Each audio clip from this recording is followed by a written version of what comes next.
ভারতীয় ট্রেনের এই কেমন অবস্থা? একদিকে যেমন উপচে পড়া ভিড়, অন্যদিকে অপরিষ্কার টয়লেট, বাজে খাবার, দুর্বল ম্যানেজমেন্ট। সম্প্রতি এই ভিড় নিয়ন্ত্রণ করতে না পারার জন্য 18 জনের মৃত্যুও হয়েছে।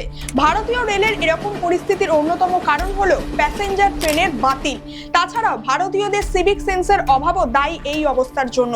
একদিকে ভারতীয় রেল প্রায় 12,000 কোটি টাকা খরচ করে শুধুমাত্র ট্রেন থেকে গুটখার দাগ সরানোর জন্য, অন্যদিকে 2022-23-এর সমীক্ষায় দেখা গেছে প্রায় 36 মিলিয়ন লোক ট্রেনে বিনা টিকিটে ধরা পড়েছিল। এছাড়াও 80টি সিট বিশিষ্ট একটি কোচে 350 থেকে 400 জন যাত্রী ট্রাভেল করছে। আর এমন পরিস্থিতিতেই অ্যাক্সিডেন্টের সংখ্যাও বৃদ্ধি পায়। দেখুন, ভারতে প্রায় 24 মিলিয়ন মানুষ রোজ ট্রেনে ট্রাভেল করে। সেখানে এই যাত্রীদের সঠিকভাবে বিনা হয়রানিতে তাদের গন্তব্যে সুস্থভাবে পৌঁছে দেওয়ার দায়ভার যেমন রেল কর্তৃপক্ষের, সেরকমই ভারতীয় রেলকে পরিষ্কারভাবে মেনটেন করাও দেশবাসীর দায়িত্ব কিনা।